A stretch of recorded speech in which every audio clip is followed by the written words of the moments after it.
next speaker coming in from Florida today, and I'm talking about Mladen Milanovic.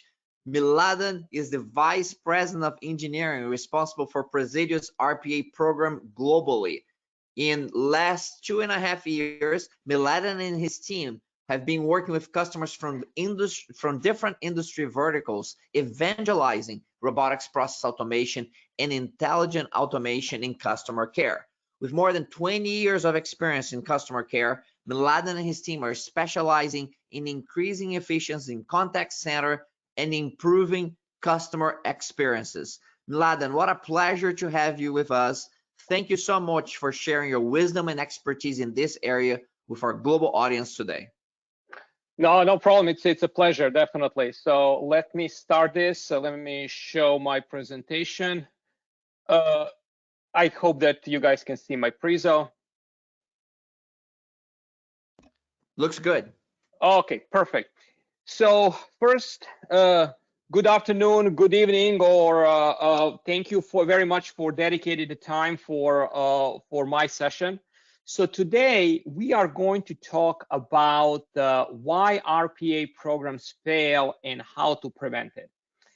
When we thought about this, what we're going to talk about today, we knew that this specific subject has been approached multiple times from different practitioners.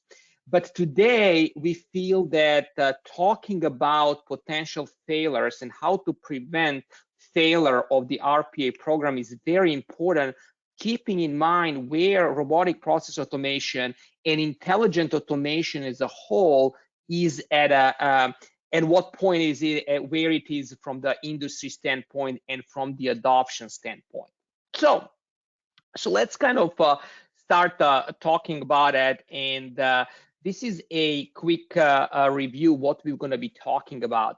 Before we dig into dive into the content of the presentation, I would like to kind of spend a couple of minutes talking about Presidio, as we feel that we are bringing on the intelligent automation and RPA market very unique approach and very unique kind of different set of eyes how we approach to the automation in general.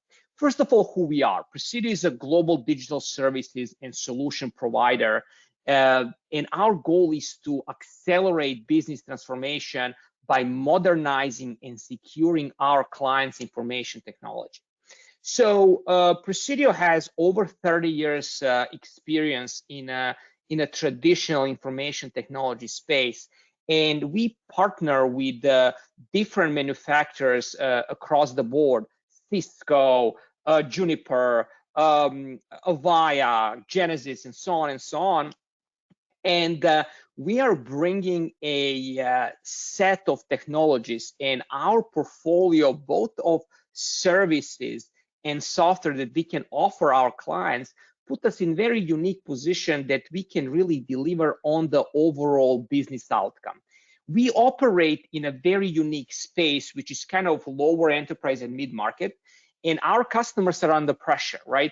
They are competing with technology companies, and our customers do not have ability, or they don't have enough time, or they don't have enough skills internally to run and build those technology projects. So that's where we come. So our main goal is to be a trusted advisor to our customers and help them select a set of technology solutions and services in order to be able to deliver on the business outcome and disrupt the industries in which they are operating. So if you look our footprint, we are a fully global company. We ship, deliver, and implement in over 160 countries, and we serve over 1,000 international customers. We recently acquired a significant capabilities offshore. So our nearshore, onshore, and offshore capabilities are huge. So now we are equipped that we can better serve our clients no matter where they are at, or no matter in which time zone they are operating.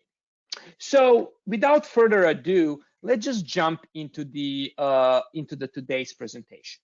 As I pointed out, today we feel that robotic process automation and intelligent automation, and I want to kind of, for purpose of this presentation, talk about, when I talk about RPA, I also talk about hyper automation and intelligent automation, because today that's the entire technology stack that we really need to address. So anyway, so RPA is a mainstream. If we look at the hype curve, we are now outside of those parts of the hype curve where technology was new. We know that RPA is proven. We already know the limitations and abilities of the RPA, and RPA is becoming adopted by multiple different organizations. So it's not just limited technology that maybe early adopters or disruptors will use to increase the efficiencies across the board. Now we are seeing a traditional customers from different industry, different sizes and different shapes, different verticals are adopting the robotic process automation.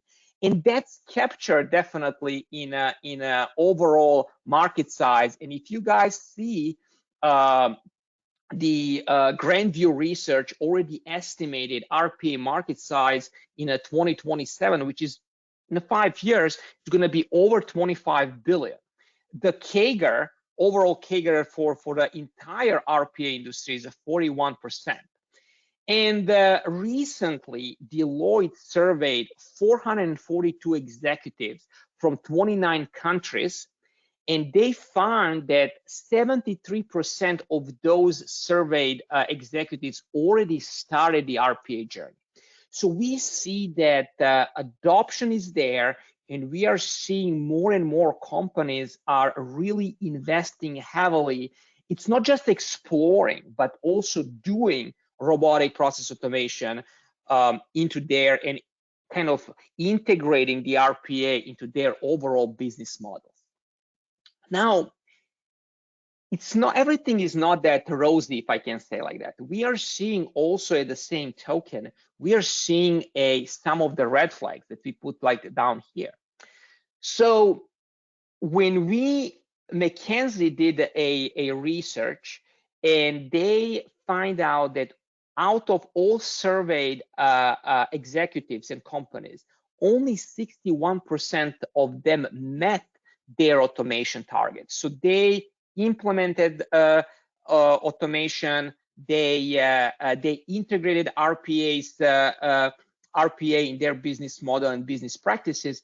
However, over 30% of them, and that's like a third, still didn't hit those goals and those results that they were aiming for. So that's a first red flag. The previously mentioned Deloitte survey also noticed that automation maturity grade, and it goes from 1 to 10, is 441, and that was measured on 2022 survey. And comparing of 2019, we are the 2019 that score was 4.24. So 0.20 or 0.18 was slight increase in the automation maturity within the organizations that already are implementing automation. So we are seeing that even though companies are implementing automations, that's another indicator that executives are aware that automations that they deployed didn't reach or they didn't realize the potential that intelligent automation can bring. And lastly, Ernst & Young did another survey, and they find out that it's a very wide range, but there's a 30 to 50% RPA implementation failure rate, which is problematic.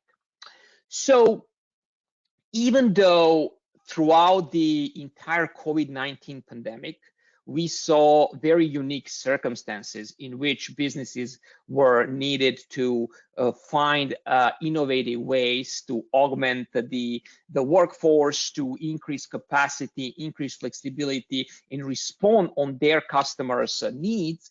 We are still seeing that there is a significant portion of the market or customers that are not leveraging or not realizing benefits of the automations as they should, right?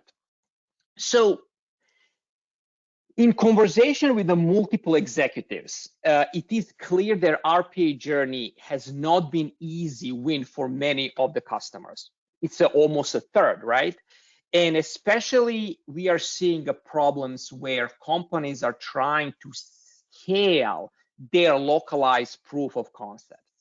So basically what we are seeing is that companies jump into the automation program with building some proof of concepts, and each practitioner or every RPA partner, we are very keen to offer the proof of concepts, and we always deliver on those. However, moving from that successful proof of concept to a production automation and then scaling and creating a stable demand is something that was definitely a challenge, and lots of executives at some point put programs, robotic process automation on pause until they understood better what is the path forward into their automation program.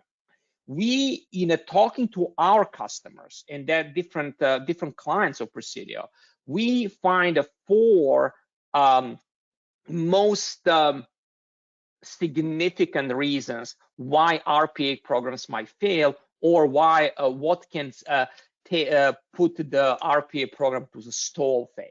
The first one is underestimating complexity.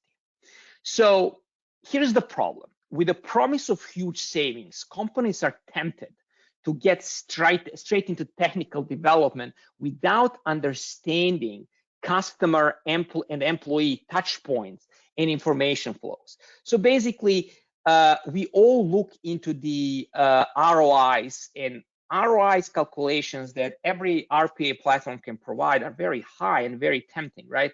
So what's happening there is that we immediately say, okay, let's pick up the process and let's just do it, and let's just start harnessing those savings.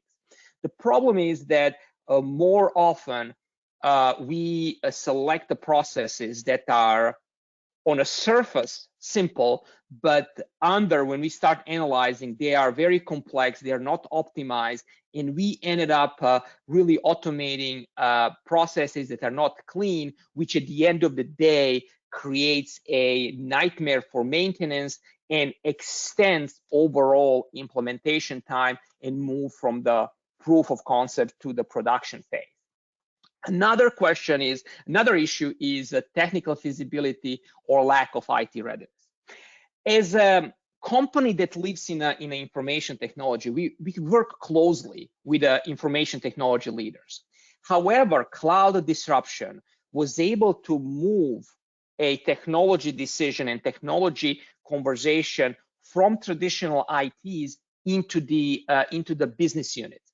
And often the businesses are avoiding conversation about the technical limitation or maturity of the current technology stack. And they tend to involve internal information IT departments early into the conversation.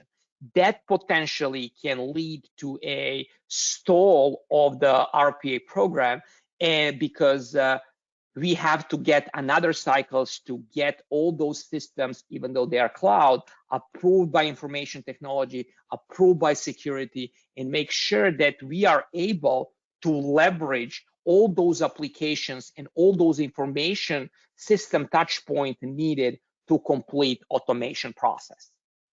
Regulatory and security concerns are kind of overlapping with IT readiness and technical feasibility. Simply, we were recently working with a big university based in United States, where we did a significant prototyping around their automation program. But we didn't include the information security and compliance team, which we did a little bit later in a process, but that did create some of the delays into overall implementation, because we had to rehash certain things and redesign certain things in order to meet internal security standards. And last but not the least is definitely a lack of skills. So, and lack of skills is not just lack of those technical skills. It's a more, maybe we should call that lack of focus to implement, because most of our organizations or businesses are very eager to start their automation programs. And what they do, they take up people from a production and give them the kind of responsibilities around the RPA program as their second job. So what we are seeing that some of the employees that are part of the automation initiative still do not have a focus, because there's still lots of things to do in their day job, and they are taking RPA as a extra project that didn't get enough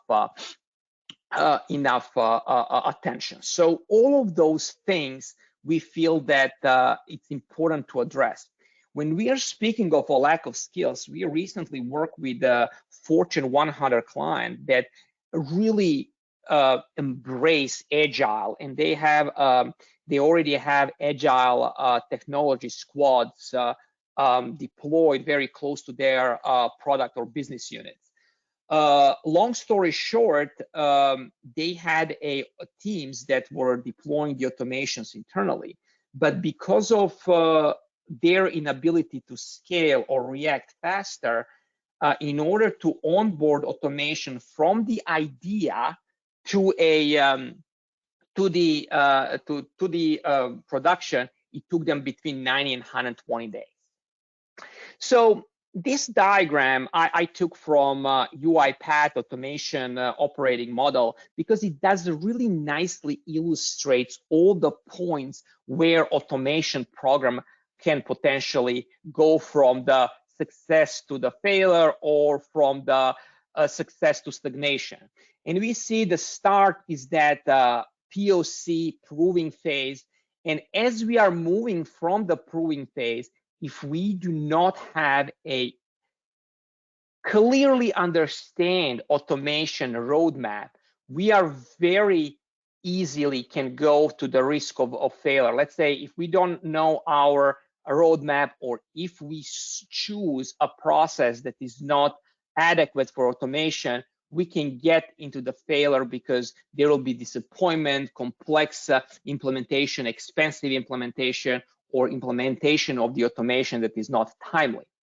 If we are in a phase where we successfully deploy the proof of concept, there is another point where we can go either be successful or get into the stagnation, and that goes to that roadmap. Prioritize roadmap of the automations where we know, okay, we did automate process A and B, and now we need to move. Here is the list of other processes, and that demand management can literally make a huge difference between stagnation and acceleration of the overall automation program. So how we at Presidio think that our clients should start with automation. So we like Jim Carroll's key innovation message, which is think big, start small, and then scale fast. We strongly believe that this sentence or this saying is kind of embodies the way how we should look and approach to the robotic process automation program. Think big, give us opportunity to create that automation roadmap and that aspiration. What are those processes and what are those businesses that we want to automate and increase the efficiencies for? Start small, help us with building that that prototype and growing from the prototype to something that is from idea to something that is tangible and that we can measure success of our program. And then scale fast, because now we have a prototype, we have some experiences, and we have that idea and that vision, and we want to scale fast based on our overall vision of our program. Keeping in mind that innovation strategy, we build our framework, automation framework for success, that is significantly based on a traditional design thinking model. So there is a 4 phases plus 1, and they're ideate, prototype, expand, and scale. And the bottom one is in fact managed services, in which we are providing a unique opportunities for our clients to focus on the innovation while we take a responsibility of caring, feeding, and managing those implemented automation. So let's look at those components. So in ideate phase, Presidio or internal teams, we can participate or lead workshops. We can really help and guide businesses and technology leaders to really understand what are those high-value processes that have a significant opportunity for automation. At the same time, during the ideation phase, we are considering and analyzing existing technology stack and creating and mapping the needs for potential improvement in the tech stack in order to really support that desired business outcome that we came to during our ideation process.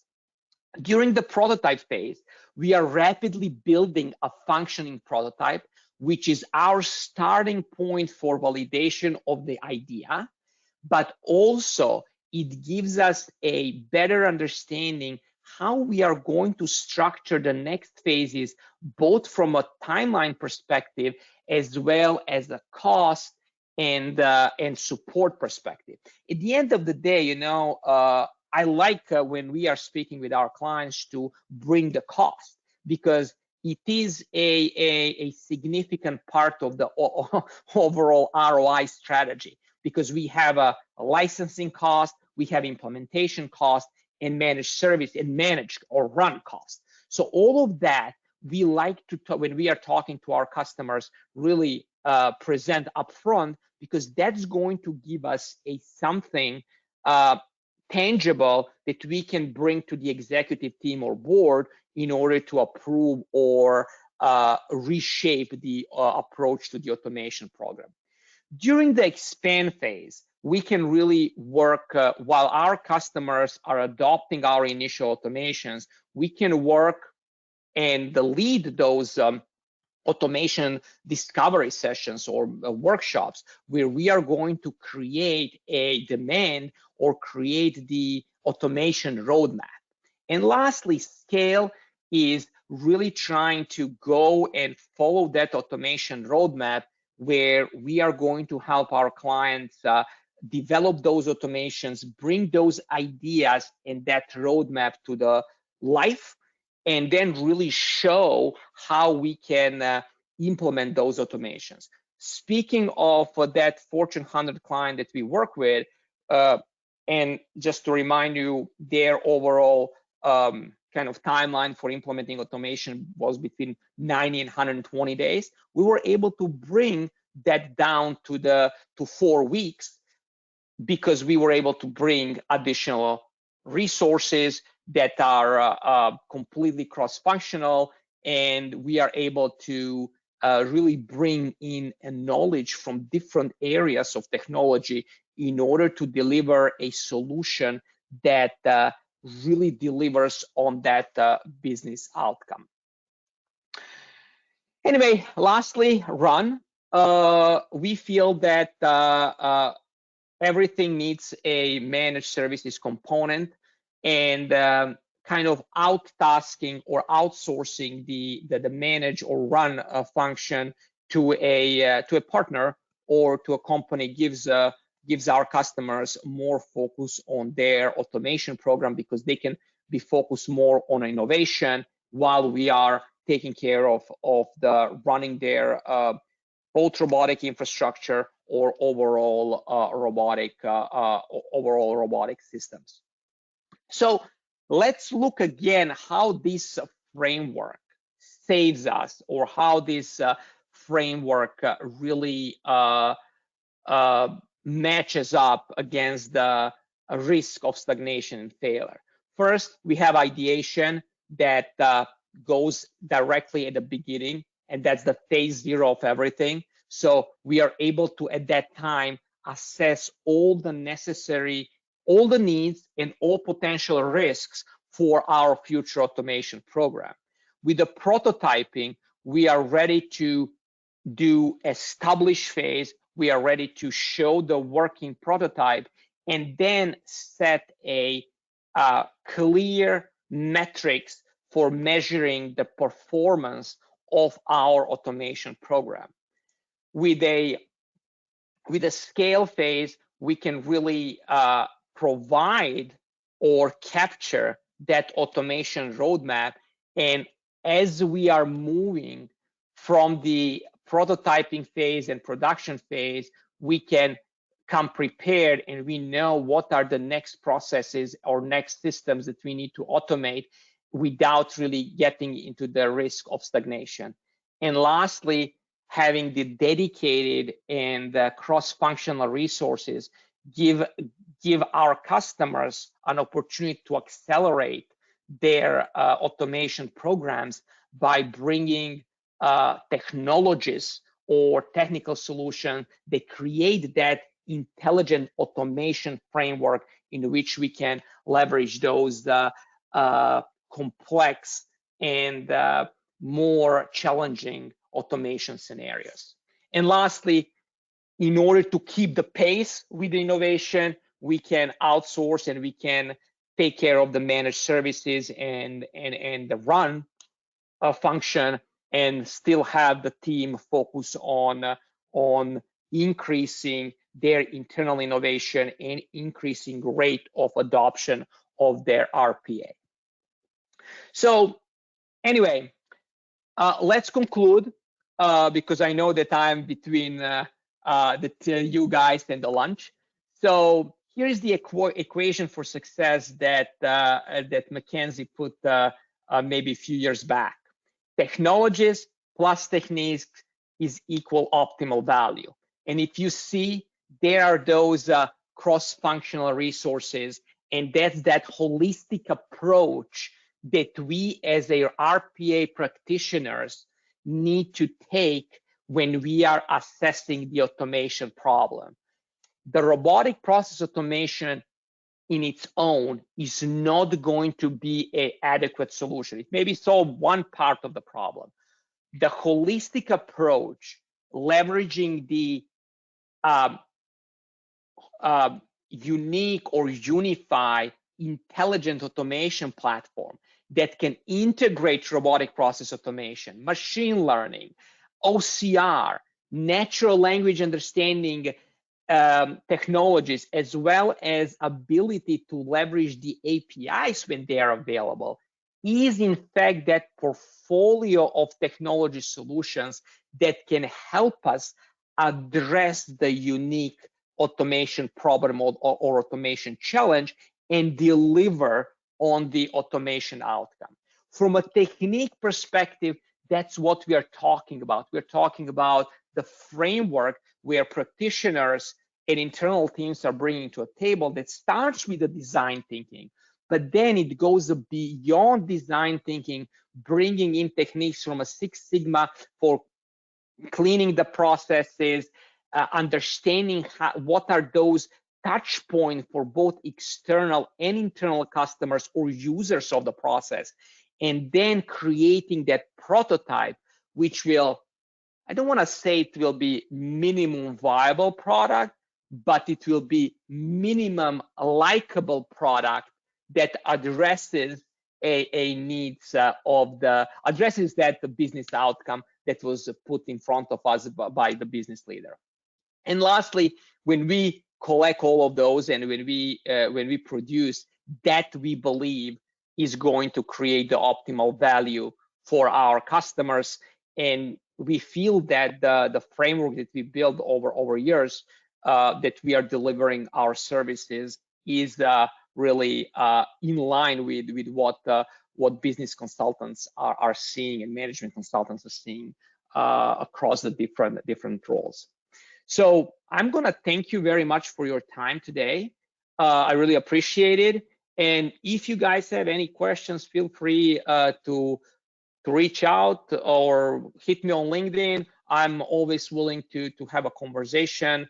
Again, this is a very interesting technology. So we are all working together in order to improve overall, not just the customer experience, but also experience of our employees.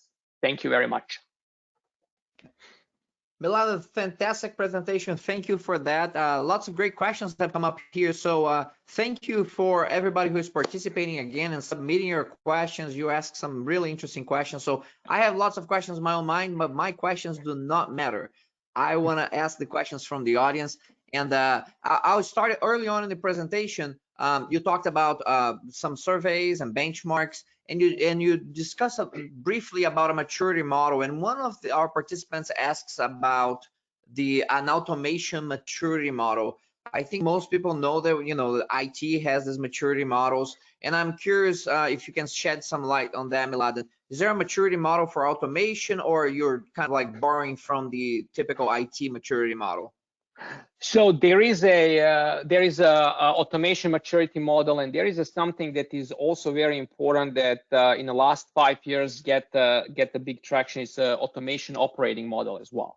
And we feel that in order to build a sustainable automation program, we feel that having the both the maturity assessment at the beginning and then graduate to the automation operating model is extremely important, because otherwise the scaling up will not be possible. Especially for a smaller organization, using all components of the automating operating model might be an overkill. But if we are talking about a bigger organization, especially the organization or automation program that will serve multiple different business units, that's something where we see a really that those how can I put it those solution or that framework shows extremely good results moving forward. And without getting too much in detail, because I know you'd probably need a whole entire session just on that automation maturity model, can you just kind of mention a few of the items that may be on the maturity model that you may find relevant, like when an organization has low maturity and it's increasing its maturity level? What do you see as the most maybe important components, one or two key components on that maturity growth? So we definitely see there's a three, in fact. The first one is a understanding of the processes. Number two is the IT readiness, as we or let's not call it IT readiness, it's technology readiness and skill maturity within the organization. And when I talk about skill maturity of the organization, the important is it's that cross-functional thinking, because unfortunately what we are seeing is we're seeing experts working in a silo.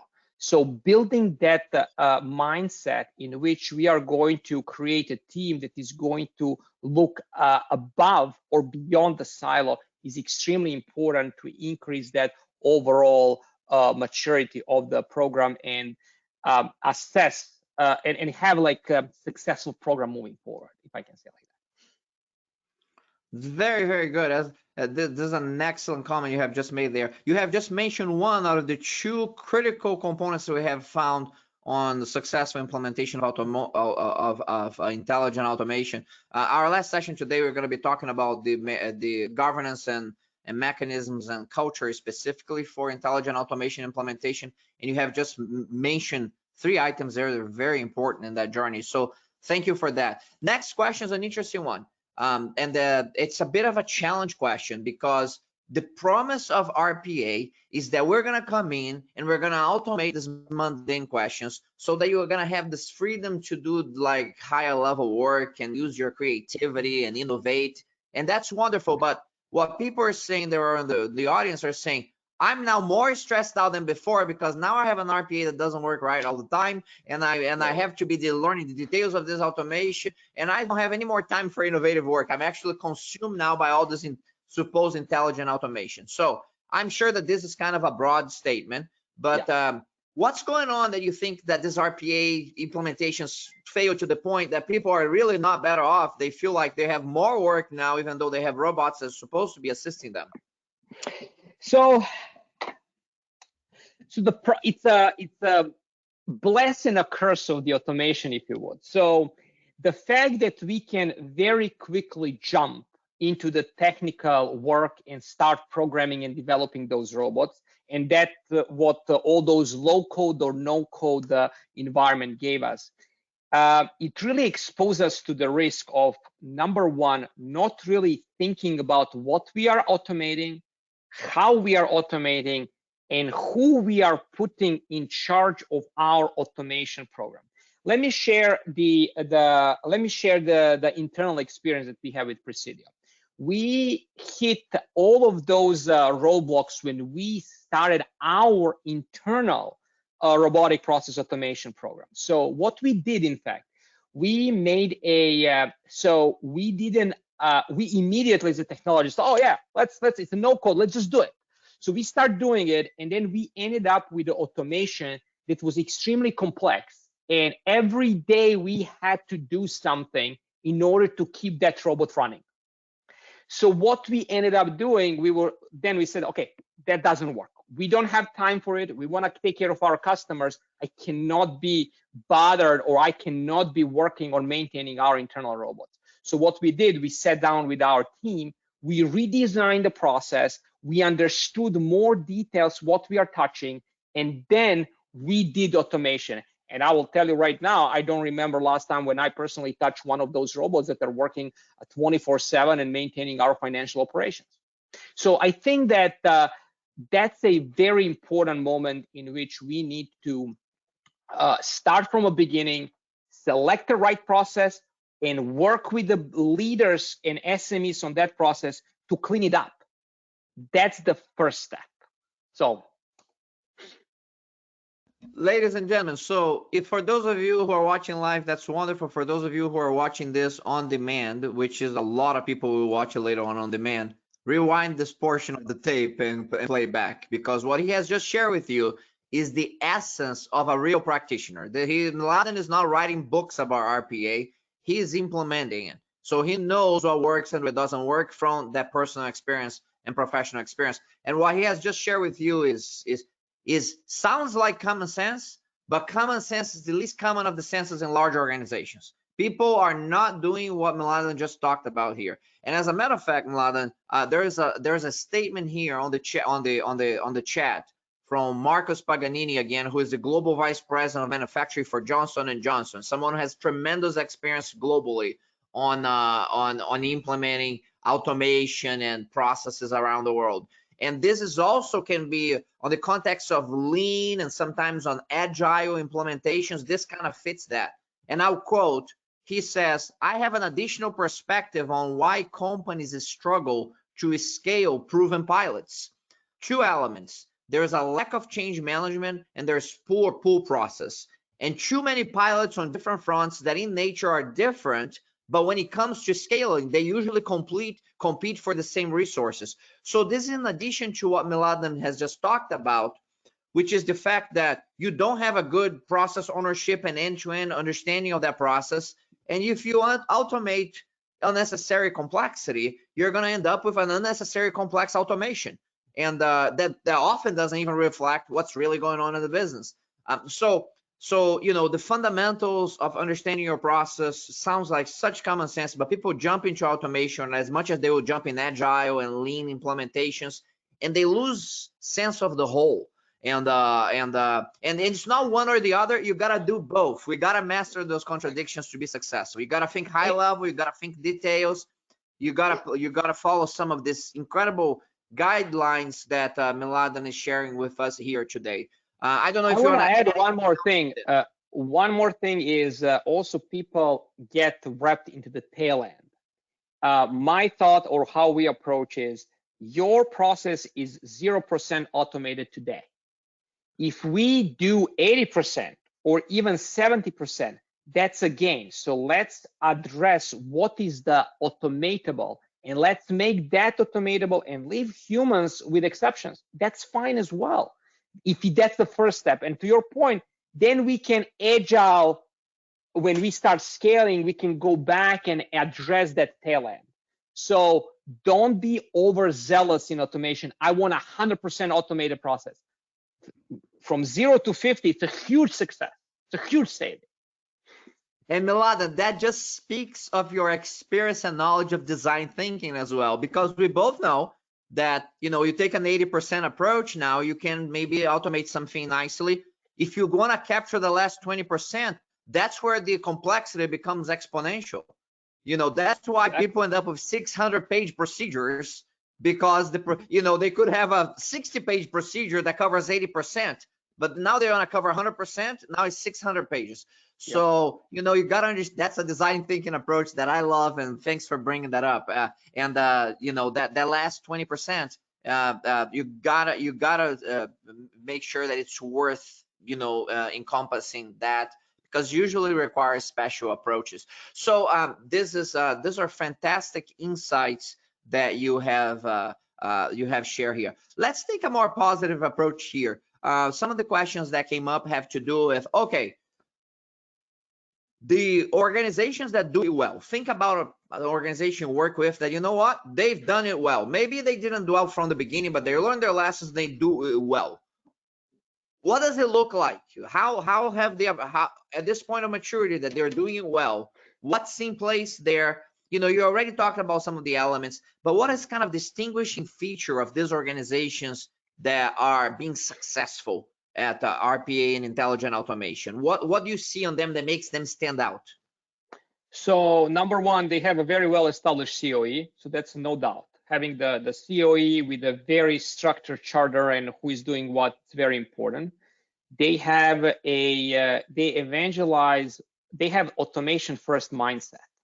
And this is very important because, and it goes to education and it's not just, hey, let's make that ivory tower that exists and we have a website within the organization's SharePoint where we are COE, but COE that is proactively going and educating everybody from a bottom to top, with the top being a support for the COE, is something that, so if you want to see, if you want to ask me what is the every single successful organization has, that's that automation first mindset.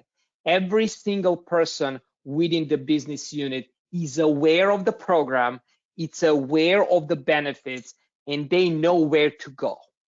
We can have as many executive supports as we want, but having people on the field that are doing the work, understanding what automation is and what is the automation goal of the COE is something that is driving the program.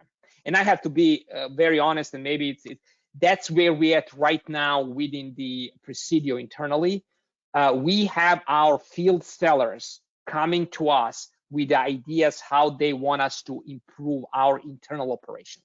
So, and that's exactly where we want it to be from the internal Presidio adoption of the automation. Very, very good. One final question here to wrap this up. What have you seen in your experience? You know, there's so many different approaches. We have heard, you know, we had someone who sells RPA, you know, solutions platforms early on. Then we had someone who uses RPA as a service instead of you know, acquiring the platform, you know, as a different approach. What do you think is the best approach? You know, I mean, there are lots of vendors of RPA and platforms of RPA. How, you know, do you keep it in-house? Do you outsource? Talk briefly about what is the best approach when it comes to choosing an RPA provider and developing the capabilities. So here's how I would. So when we speak about RPA as a service, I will be very honest. I strongly believe that RPA components as a service, I think that that's something that that that is going to become de facto industry standard. We do not see, unless in a very unique circumstances for unique industries and compliance, that someone is going to have the components in-house. So RPA is a service from that perspective, yes. Now, I am a huge believer into the hybrid model from the service perspective. Outsourcing your entire RPA program is not going to work because nobody knows your business as you know. So what we feel is having the organization that is going to coordinate the partners that are going to help you out in each one of those phases, and leveraging, consuming the RPA technology as a service from the RPA provider. I think that that's the best mix. I don't think that you can, even though they are specific, but they're like service providers. You are in a healthcare and you do some authorizations or whatever, right? And there is a company that does that. That's a different story. That's a completely outsourcing the process, right? If you want to have, I think it's a hybrid. You will have, and you will run the business outcomes and create automation roadmap, and then you will use a partner to fill those gaps, skill gaps that you don't have, in order for you to be able to scale. That's how I think. Excellent. Thank you so much, Mladen, for sharing your wisdom and expertise, practical perspectives on implementing RPA for value creation and sustainability. On behalf of our global audience, thank you so much for taking the time to be here with us. Ladies and gentlemen, that was Mladen Milanovic, Vice President of Engineering at Presidio, sharing their perspectives of their RPA program on a global scale. Now, we're going to be taking a break here now, and I will be back with you to wrap up day one of RPA and Intelligent Automation Live. We're going to be looking at more than 1,000 organizations and the benchmark for those organizations who have sustainably implemented intelligent automation solutions. Beyond that, they have become value creation leaders and dominant in their fields. What are the traits of those organizations, the components for their success? And most important, I want you to know what there are true skills that they develop widely as an organizational competence and in their professionals, and true skills that separate multi-trillion-dollar organizations from multi-billion-dollar organizations and multi-million-dollar organizations. And we're going to be talking about how do they scale innovation for value creation, and they shape their cultures as a competitive advantage. So we'll be seeing that at the top of the hour directly with me. In the meantime, take a break. You can check the LinkedIn post under my name for this conference and post any additional comments. Thank our sponsors, thank our speakers, connect with our speakers directly right there, and continue the conversation. So for now, enjoy your break, and I'll see you back at the top of the hour.